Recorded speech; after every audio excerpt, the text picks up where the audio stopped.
Hello everyone, स्वागत है आप सभी का आरंभ एकेडमी में। तो दोस्तों, आज से हम एमपीपीएससी प्री की यूनिट 1 स्टार्ट करने वाले हैं, जिसमें हम देखेंगे मध्य प्रदेश का इतिहास, साहित्य और संस्कृति, है ना। तो जो इसका यूनिट 1 का जो फर्स्ट टॉपिक है वो मध्य प्रदेश के इतिहास की महत्वपूर्ण घटनाएं एवं प्रमुख राजवंश है।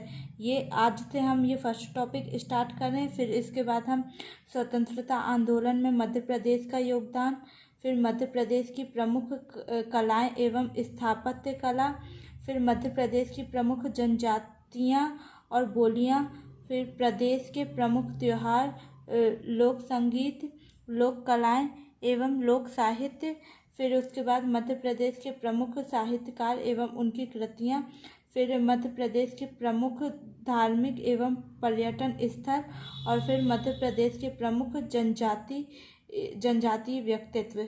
तो हम लाइन से ये पूरे जितने भी हमारे टॉपिक दिए गए हैं हम सारे कवर करेंगे।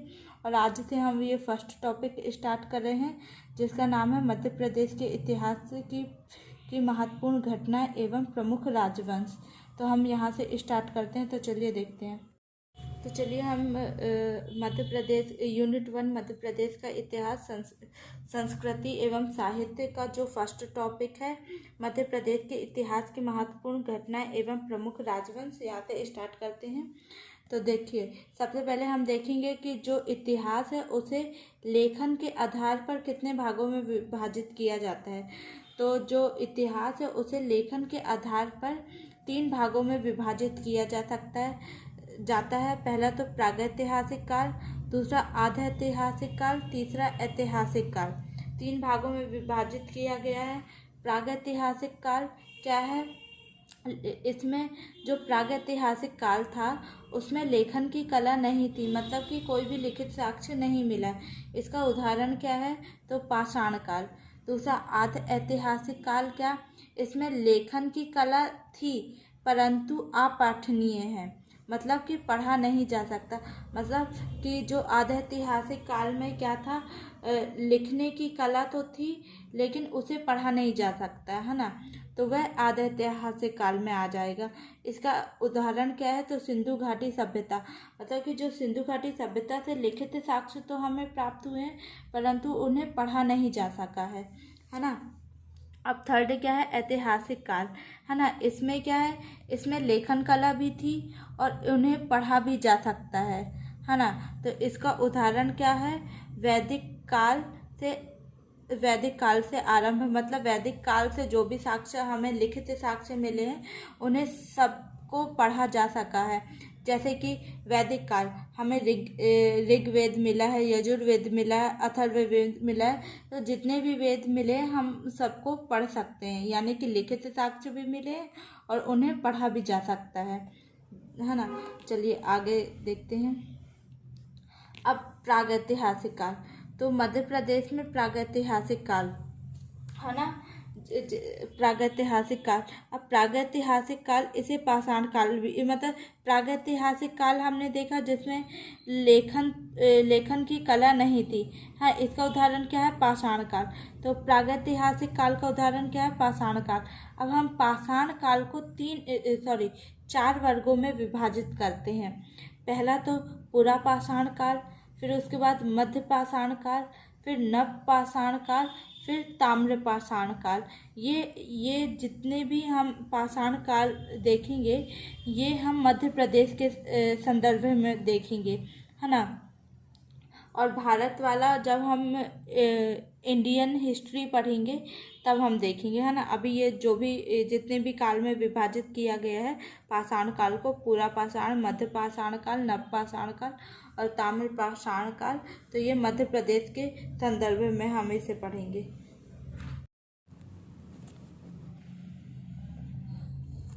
सबसे पहले हम पूरा पाषाण काल देखते हैं, है ना। देखिए, मध्य प्रदेश जो है वो गोंडवाना लैंड का हिस्सा है। नर्मदा घाटी क्षेत्र से भारत व मध्य प्रदेश के सर्वाधिक पाषाणकालीन मानव सभ्यता स्थल व उपकरण प्राप्त हुए। देखिए, तो यहाँ से क्वेश्चन ये बनेगा कि जो सर्वाधिक पाषाणकालीन सर्वाधिक पाषाणकालीन जो मानव सभ्यता स्थल और उपकरण हमें कहाँ से प्राप्त हुए हैं, तो वह हमें नर्मदा घाटी से प्राप्त हुए, है ना। अब नर्मदा घाटी के सर्वेक्षणकर्ता कौन है, तो HD सांकलिया, मैकक्राउन और RB जोशी जो हैं वो नर्मदा घाटी के सर्वेक्षण करता है। अब अमरकंटक से होशंगाबाद जिले तक विस्तृत नर्मदा घाटी क्षेत्र से स्तनधारी पशुओं के जीवाश्म प्राप्त हुए हैं, है ना। कहाँ से जीवाश्म प्राप्त हुए हमें स्तनधारी पशुओं के, तो अमरकंटक से होशंगाबाद जिले तक जो विस्तृत है, कौन, नर्मदा घाटी, हमें तो नर्मदा घाटी से प्राप्त हुए, है ना। अब पुरापाषाण काल में मध्य प्रदेश, जो पुरापाषाण काल था उसमें जो मध्य प्रदेश था वह दक्षिण और उत्तर भारत की सभ्यता, उद्योगों और तात्कालीन का मतलब क्या होता है कि उस समय का, है ना, उस समय का, जिस समय की हम बात कर रहे हैं उस समय का, तो उसे क्या बोलते हैं, तात्कालीन। तो तात्कालीन हथियार और औजारों का संगम स्थल है, कौन है, तो संगम स्थल तो मध्य प्रदेश है। अब आगे देखते हैं। नर्मदा घाटी से दिसंबर 1982 को सीहोर जिले के हथनौरा से उत्खनन के दौरान मानव खोपड़ी के जीवाश्म प्राप्त हुए हैं। इसकी खोज किसने की थी, तो अरुण सोनकिया जो थे उन्होंने इसकी खोज की थी, है ना, जो कि अब तक भारत में प्राप्त मानव अवशेषों में सबसे प्राचीन है और इसका नाम नर्मदा मानव रखा गया। देखिए अब इसे समझिए, इधर से क्वेश्चन क्या बनेगा कि जो मानव जीवाश्म या मानव खोपड़ी के साक्ष्य हमें कहाँ से प्राप्त हुए हैं, तो नर्मदा घाटी के सीहोर जिले के हथनौरा से प्राप्त हुए हैं। और नर्मदा जो मानव खोपड़ी थी उसकी खोज कब की गई है, तो वह 1982 में की गई है ना। तीसरा क्वेश्चन क्या बनेगा कि जो नर्मदा मानव या नर्मदा खोपड़ी बोल दो, मानव खोपड़ी बोल दो, या मानव खोपड़ी के जीवाश्म जो है ना, उनकी खोज किसने की थी, तो अरुण सोनकिया जो थे उन्होंने की थी, है ना। अब जो हमें सीहोर जिले के हथनौरा से मानव खोपड़ी के जीवाश्म प्राप्त हुए हैं उसका नाम क्या रखा गया है, तो उसका नाम जो है वह नर्मदा मानव रखा गया है। ठीक है, हमने 5 क्वेश्चन देख लिए, यहाँ से क्या क्या बनेंगे, है ना। अब आगे देखिए, नरसिंहपुर के निकट भूतरा नामक स्थल से पाषाणकालीन उपकरण प्राप्त हुए हैं जो मध्य प्रदेश के सबसे प्राचीन उपकरण माने जाते हैं, है ना। तो यहाँ से एक ही क्वेश्चन बन सकता है कि सबसे प्राचीन जो वो पाषाणकालीन उपकरण हमें कहाँ से प्राप्त हुए हैं, तो नरसिंहपुर के निकट भूतरा नामक स्थल से प्राप्त हुए हैं। आगे क्या है, आगे मध्य प्रदेश के पुरापाषाणकालीन स्थल। देखिए अब मध्य प्रदेश के पुरापाषाणकालीन स्थल कौन कौन से हैं, तो सीधी, सीहोर, सागर, जबलपुर, रीवा तथा मालवा और निमाड़ जो हैं यह जो है यह मध्य प्रदेश के पुरापाषाणकालीन स्थल है ना। ये जितने भी हैं ये पुरापाषाणकालीन स्थल है। अब मध्य प्रदेश में अग्नि कुंडाला, लोनारविला, धसान, बेतवा, वैनगंगा, चंबल, सोन तथा नर्मदा नदी घाटियों से पुरापाषाणकालीन अवशेष प्राप्त किए हैं, है ना। अब आगे देखते हैं। देखिए प्रदेश के यानी कि मध्य प्रदेश के पाषाणकालीन स्थानों की खोज करने वाले सर्वेक्षणकर्ता, मतलब कि यहाँ पर हमें क्या देखना है, यहाँ पर हम जो पुरापाषाणकालीन स्थल हैं और उनके खोजकर्ता और सर्वेक्षणकर्ता हैं उन्हें देखेंगे, है ना।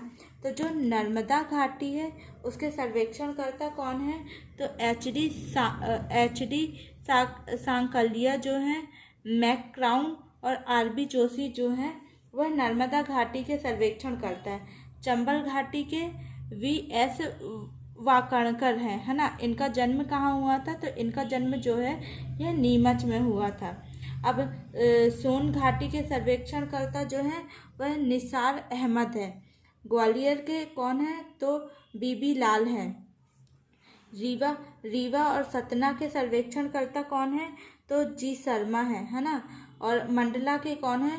तो सुपेकर जो हैं वह मंडला के सर्वेक्षण करता है। अब आगे मालवा क्षेत्र में देखो, मालवा क्षेत्र में भी चंबल की सहायक मालवा क्षेत्र में भी चंबल की सहायक शिवना नदी की खोज में मंदसौर तथा नाहरगढ़ स्थलों से प्राप्त पूर्व पाषाण युगीन उपकरणों का अध्ययन डॉक्टर खत्री ने किया है। यानी कि इधर ये बोल रहा है कि जो मालवा क्षेत्र में चंबल की सहायक शिवना नदी की खोज में, जब शिवना नदी की खोज थी तो खोज में मंदसौर तथा नाहरगढ़ स्थल से प्राप्त पूर्व पाषाण युगीन उपकरण जो प्राप्त हुए हैं मंदसौर और नाहरगढ़ से, उनका अध्ययन जो है डॉक्टर खत्री ने किया है ना। अब हम पढ़ेंगे मध्य पाषाण काल, है ना। देखिए, मध्य पाषाण कालीन प्रमुख ऐतिहासिक स्थल तो आदमगढ़ सैलासे है। मतलब जो मध्य पाषाण कालीन प्रमुख ऐतिहासिक स्थल कौन सा है? तो आदमगढ़ सैलासे है ना। सैलासे का मतलब क्या होता है?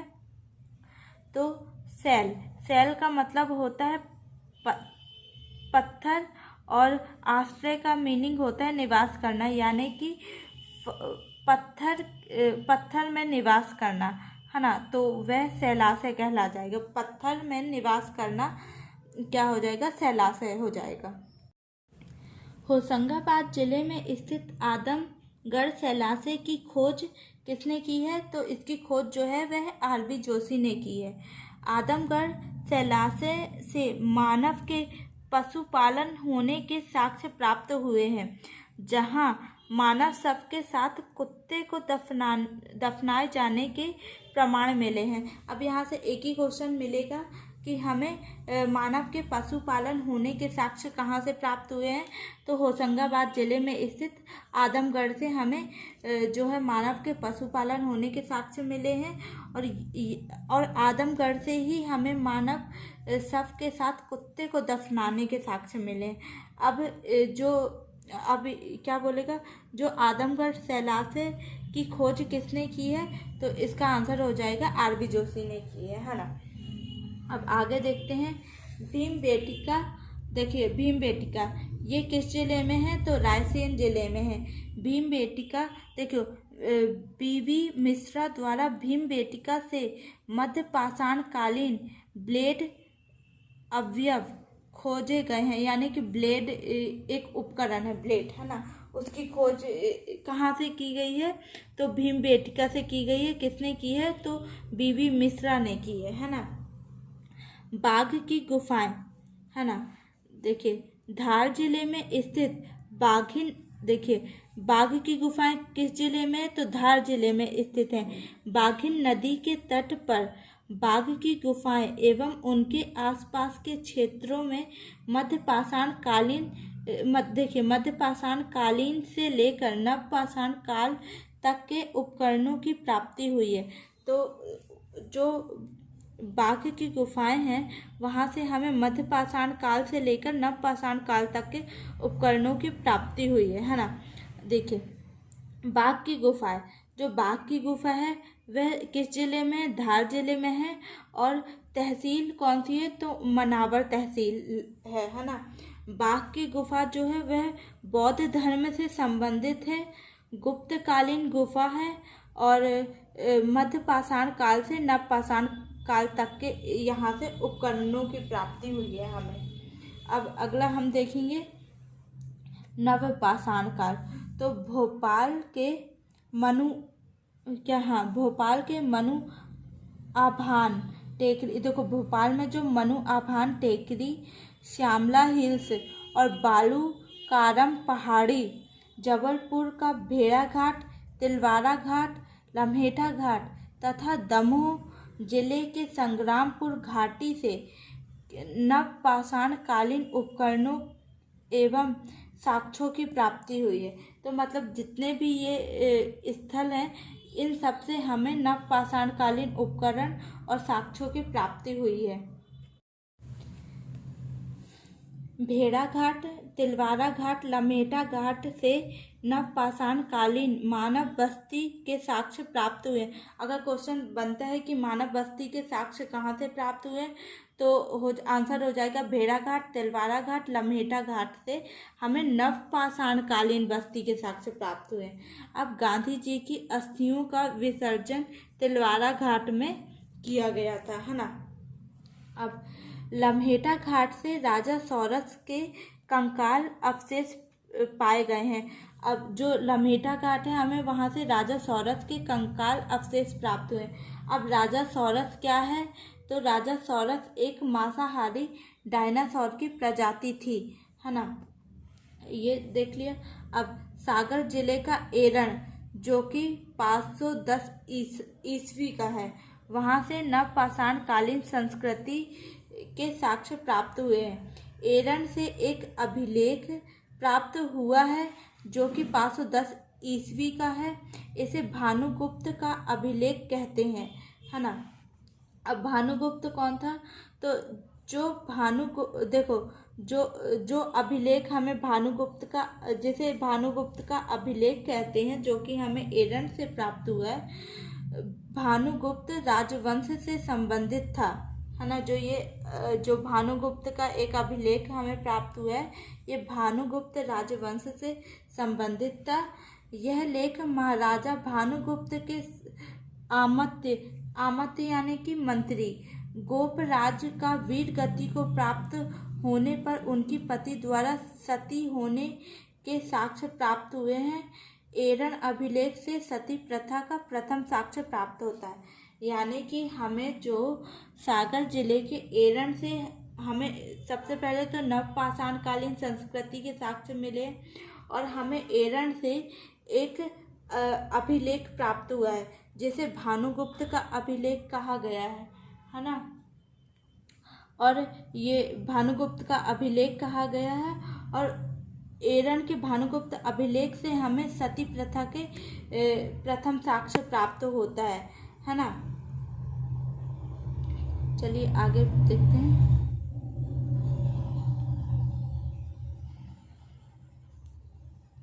आज का लेक्चर यहीं समाप्त करते हैं। अब जो ये ताम्रपाषाण काल है, यह हम अगले लेक्चर में डिस्कस करेंगे। और अगर आपको आज का वीडियो अच्छा लगा हो तो वीडियो को लाइक करिएगा, चैनल को सब्सक्राइब करिएगा।